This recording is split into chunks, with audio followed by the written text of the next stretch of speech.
Pada zaman dahulu, ada sebuah istana yang indah di negeri antah berantah. Di istana yang megah ini, hiduplah ratu yang paling cantik. Ratu punya satu permohonan agar dia bahagia, yaitu ingin memiliki bayi perempuan yang cantik. Suatu hari di musim dingin, saat ratu menjahit di dekat jendela, dia tiba-tiba tertusuk jarum. Dia segera mengusap darahnya dengan selembar kapas, dan saat itu dia mengucapkan permohonan. Aku berharap punya bayi perempuan yang kulitnya seputih salju, matanya lebih cerah dari permata paling berkilau, bibir semerah ceri, dan hatinya penuh sukacita. Dan suatu hari, permohonan ratu baik itu menjadi kenyataan. Dia melahirkan seorang bayi perempuan yang cantik. Mereka menamainya Putri Salju. Tahun berlalu dengan cepat, tetapi kebahagiaan mereka tidak berlangsung lama. Ratu baik hati jatuh sakit dan tak lama kemudian meninggal dunia. Tak berapa lama, raja semakin tua dan menjadi sangat lemah.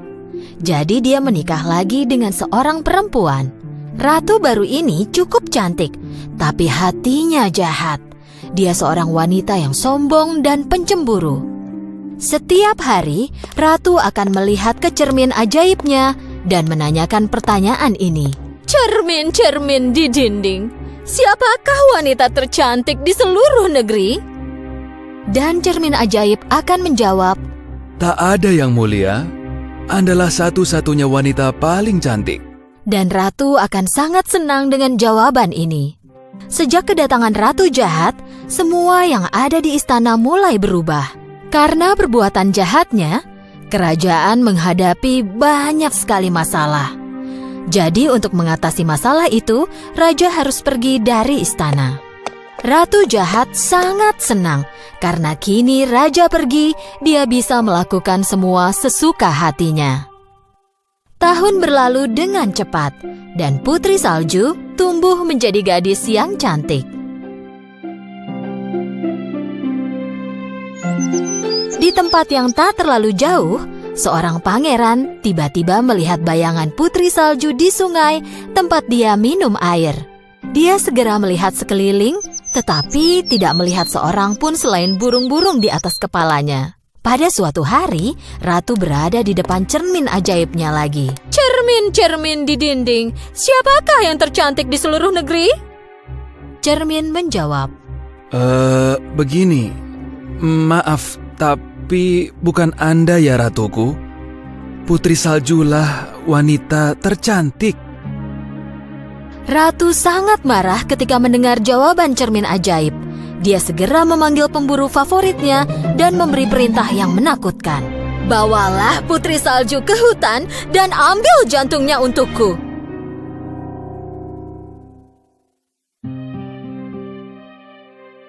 Prajurit membawa Putri Salju ke hadapan ratu. Selamat datang Putri Salju.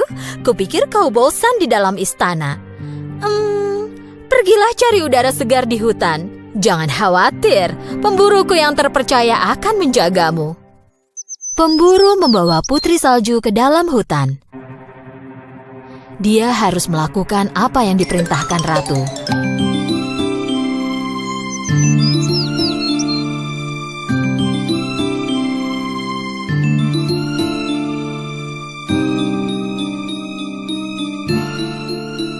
Tapi melihat Putri Salju yang berhati murni dan baik itu, pemburu tidak dapat melukainya. Pemburu memperingatkan Putri Salju agar jangan kembali ke istana. Saat matahari terbenam, dia meninggalkan Putri Salju di hutan dan kembali ke istana. Putri Salju sangat takut di hutan gelap itu sendirian. Dia duduk di bawah pohon dan mulai menangis. Sampai akhirnya, dia tertidur. Di pagi harinya, Putri Salju terbangun oleh kicauan burung dan banyak sahabat hewan kecil yang mengelilinginya. Karena hewan-hewan ini tahu dan mencintai Putri Salju, mereka menunjukkan jalan padanya.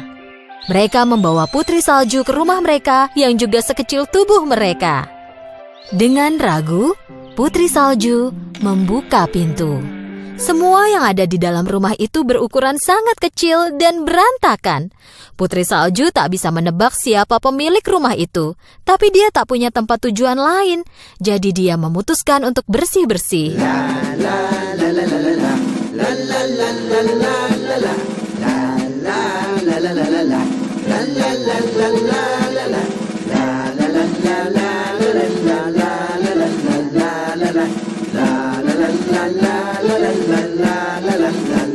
Setelah bersih-bersih rumah dan membuatnya jadi nyaman dan tanpa noda, Putri Salju memasak menggunakan peralatan dapur yang kecil, lalu makan. Di rumah ini, sama seperti barang lainnya, tempat tidurnya juga berukuran kecil. Tapi Putri Salju sangat lelah. Dia hampir tertidur di tempat dia berbaring.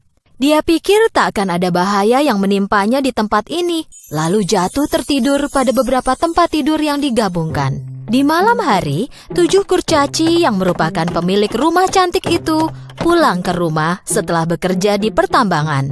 Dan saat masuk, mereka sangat terkejut. Rumah bersih dan tercium aroma makanan lezat. Dopi ingin makan sup, tapi karena kecerobohannya, dia menumpahkannya di lantai. Dok mencoba memikirkan apa yang terjadi. Ada sesuatu yang mencurigakan dengan ini semua. Siapa yang melakukannya? Jika aku bisa tidur, aku yakin aku pasti tahu jawabannya. Kata Sleepy sambil menguap. Ketujuh kurcaci pelan-pelan naik ke atas.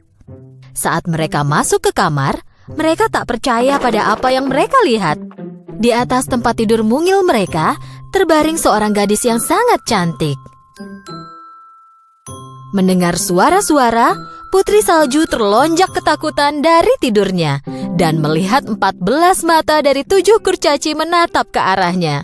Akhirnya, dengan ragu-ragu, dia berkata, "Namaku Putri Salju. Maaf jika mengagetkan kalian. Aku tidak bermaksud jahat." Ya, kami yakin itu. Jika tidak, kau tak akan membersihkan rumah dan memasak untuk kami. Jawab Dok, lalu memperkenalkan diri mereka. Kami ini 7 kurcaci. Ini Happy, Grumpy, Dopey, Sneezy, Bashful, dan aku, Duck. Dan itu dia, Sleepy.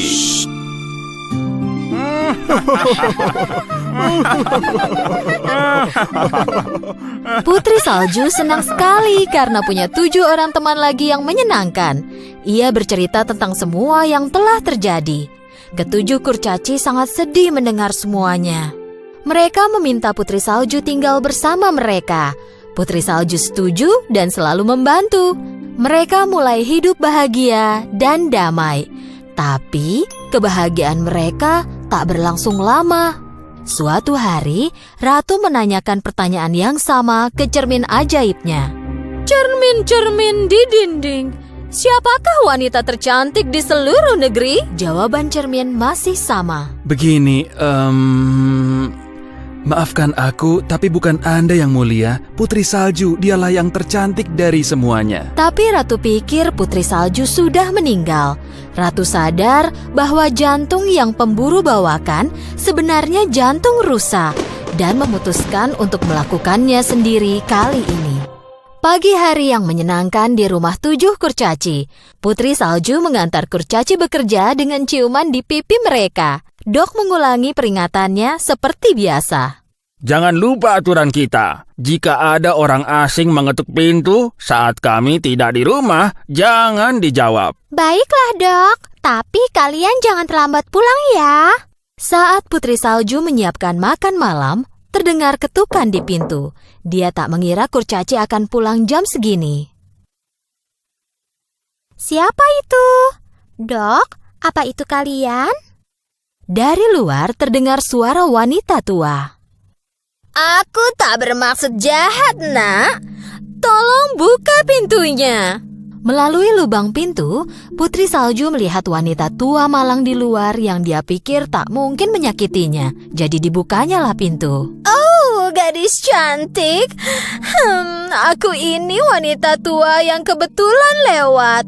Jika kau berikan semangkuk sup, aku akan sangat berterima kasih. Putri Salju membawa masuk wanita tua itu dan menawarkan semangkuk sup panas.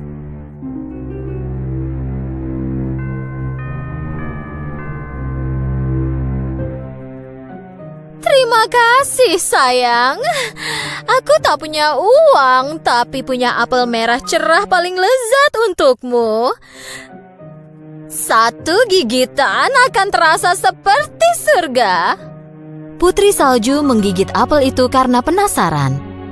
Dan setelah digigitnya, dia pingsan dan jatuh di lantai. Wanita tua itu tak lain adalah ratu jahat yang menyamar. Dan apel itu bukanlah apel surga, tapi apel beracun. Bahkan satu gigitan cukup untuk membuat Putri Salju tertidur, yang membuatnya tidak pernah bisa bangun lagi.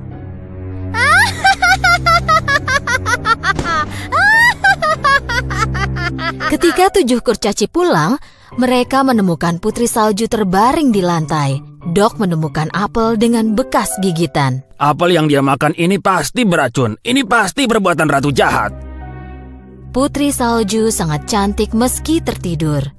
Kurcaci menaruhnya di dalam kotak kaca yang terbuat dari permata mulia, dan mereka menaruhnya di atas bukit di mana semua temannya di hutan bisa melihatnya. Suatu hari pangeran datang ke hutan itu tempat Putri Salju tertidur. Teman-teman Putri Salju menunjukkan jalan dan membawa pangeran ke kotak kaca tempat Putri Salju tertidur. Pangeran tak percaya pada apa yang dia lihat. Putri cantik yang bayangannya pernah dia lihat di sungai dan terus muncul dalam mimpinya, kini terbaring tepat di hadapannya. Dia mengangkat tutup kotak itu dan mencium Putri Salju. Saat itu juga, mimpi Putri Salju dan pangeran menjadi kenyataan. Cinta mereka mengalahkan kutukan dan Putri Salju membuka matanya. Di saat yang sama, setelah tahu apa yang terjadi pada putrinya, Raja memecahkan cermin ajaib dan mengusir ratu jahat sejauh mungkin dari istana. Putri Salju akhirnya kembali ke istananya dan berkumpul lagi dengan ayahnya. Putri Salju dan pangeran melakukan pernikahan yang megah. Raja, Putri Salju, pangeran, dan 7 kurcaci, mereka semua pada zaman dahulu hiduplah sepasang suami istri di negeri antah berantah. Mereka tidak punya anak, tapi sangat menginginkan seorang bayi perempuan. Setelah beberapa waktu, sang istri pun mengandung. Pada suatu hari, saat sang istri itu melihat keluar jendela, dia melihat kebun selada yang cantik milik tetangganya. Sejak saat itu, dia selalu membayangkan dirinya memakan selada itu. Aku akan mati jika tak memakan selada itu. Sang istri tidak mau makan dan badannya pun menjadi kurus. Hingga suatu hari, suaminya menjadi sangat khawatir. Sang suami berjanji akan membawakan seikat selada untuk istrinya. Jangan khawatir sayang, aku akan pergi dan membawakanmu selada. Tapi kau tahu, itu sangat berbahaya. Rumah tetangganya itu adalah milik seorang penyihir. Dan kebun itu dikelilingi oleh tembok yang tinggi. Tak seorang pun yang berani masuk ke sana. Sang suami mengumpulkan segenap kekuatannya dan memanjat tembok. Dia memasuki kebun dan memetik segenggam selada.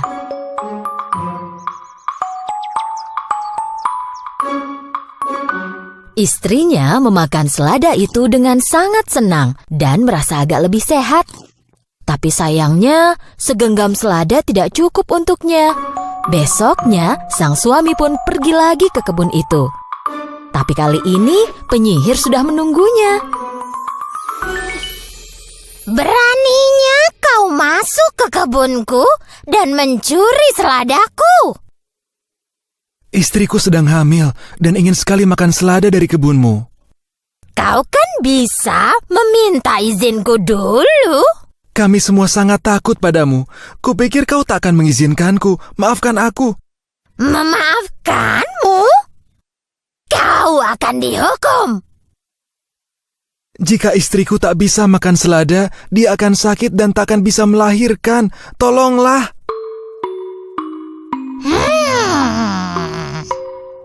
Bagaimana kalau kita buat kesepakatan? Kau bisa ambil selada sebanyak yang kau mau, tapi hanya dengan satu syarat. Begitu bayimu lahir, kau akan menyerahkannya kepadaku. Karena ketakutan, sang suami segera menerima kesepakatan itu. Setelah beberapa bulan, bayi mereka pun lahir. Tak lama kemudian, sang penyihir datang dan membawa pergi bayi itu. Dia menamainya Rapunzel. Karena jenis selada yang dimakan oleh ibu sang bayi itu bernama Rapunzel. Penyihir merawat bayi itu dengan baik.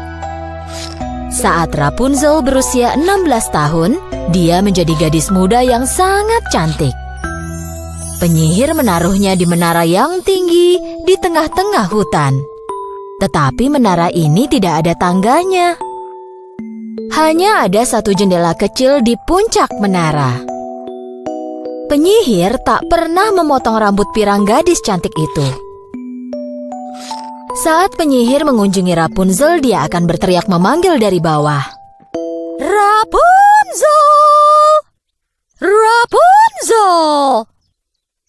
Turunkanlah rambut emasmu. Ini ibumu, sayang. Rapunzel menurunkan rambut emasnya yang dikepang melalui jendela kecil itu. Dan dengan bantuan rambut Rapunzel, penyihir dapat naik ke puncak menara. Hal ini berlangsung selama bertahun-tahun. Pada suatu hari, seorang pangeran berburu di hutan itu. Dan mendengar suara nyanyian yang merdu dari dalam hutan.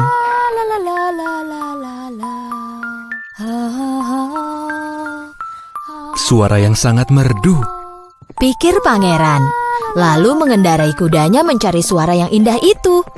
Ketika dia tiba di menara tempat Rapunzel tinggal, dia melihat ke kiri, lalu ke kanan, tapi tak melihat ada tangga atau apapun untuk bisa naik ke puncak menara.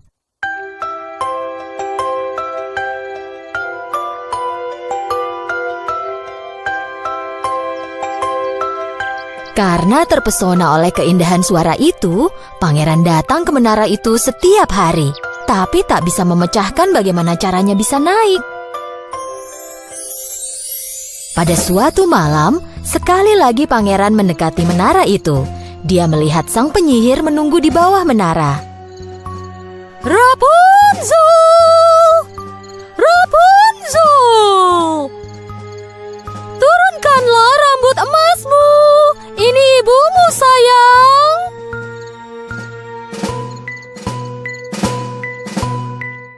Rapunzel menurunkan rambut emasnya yang dikepang melalui jendela kecil itu. Dan dengan bantuan rambut Rapunzel, penyihir dapat naik ke puncak menara. Keesokan harinya, tepat setelah matahari terbenam, pangeran pergi ke menara. Dengan mengubah suaranya, Rapunzel! Rapunzel! Turunkanlah rambut emasmu. Ini ibumu, sayang.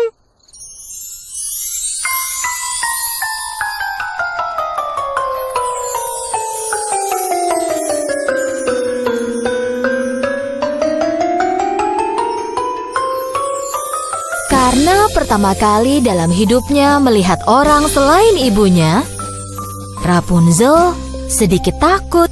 Kau bukan ibuku, kenapa kau datang kemari? Kau tak perlu takut. Aku mendengar nyanyianmu dan jatuh cinta dengan suaramu. Aku hanya ingin melihat siapa pemilik suara itu. Rapunzel menyukai ucapan sang pangeran dan rasa takutnya pun hilang. Untuk sesaat, semuanya berjalan lancar dan penyihir tidak menyadari apapun. Akhirnya pada suatu hari, pangeran melamar Rapunzel. Apa kau mau menikah denganku? Rapunzel menerima lamaran pangeran tampan itu dengan sangat senang.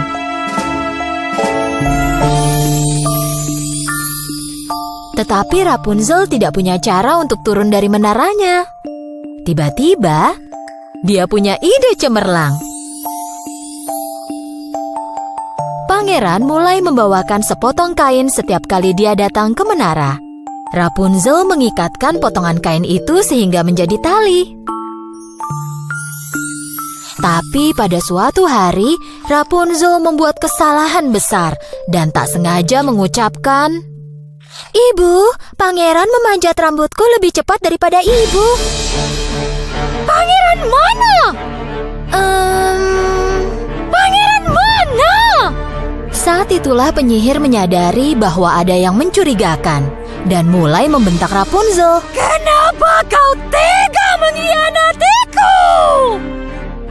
Aku hanya berusaha melindungimu dari kejahatan dunia ini." Karena tak bisa menahan murkanya, penyihir tiba-tiba memotong rambut emas Rapunzel yang indah.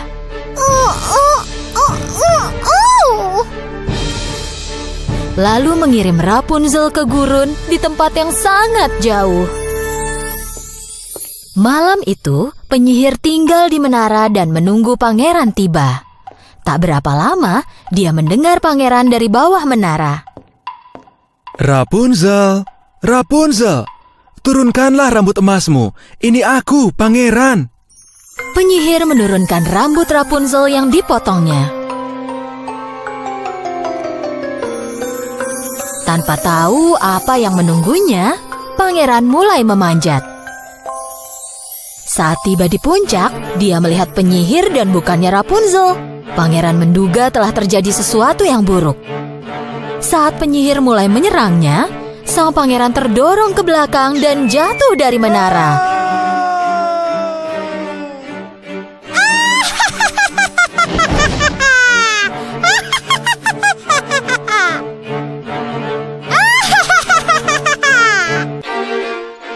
Berkat semak-semak yang ada di bawah menara, pangeran tetap hidup. Tapi karena duri menusuk matanya, dia tak bisa melihat lagi. Pangeran yang buta itu terus berjalan mengitari hutan, mencari Rapunzel sambil menangis. Dia makan tanaman dan buah yang tumbuh liar yang ada di hutan. Dia berjalan sangat jauh, sehingga akhirnya tiba di gurun tempat Rapunzel tinggal. Dan tiba-tiba terjadi sesuatu yang tak terduga. Pangeran mendengar suara nyanyian yang merdu. Dia langsung mengenali pemilik suara itu. Ini suaranya Rapunzel. Dia mulai berjalan ke arah suara indah itu. Dia berjalan sambil berteriak, Rapunzel, Rapunzel, Rapunzel. Rapunzel juga mengenali suara pangeran. "Pangeranku!" Rapunzel berlari ke arah pangeran. "Pangeranku!" Akhirnya mereka pun bertemu. Setelah melihat pangeran, Rapunzel memeluk pangerannya dan menangis bahagia. Air mata Rapunzel membasahi mata pangeran. Dan tiba-tiba terjadi mukjizat. Dan mata pangeran terbuka. Dia bisa melihat lagi. Melihat hal ini, Rapunzel senang sekali.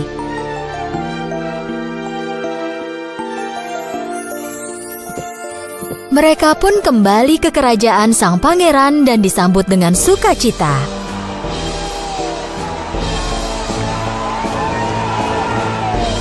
Dan mereka hidup bahagia selamanya.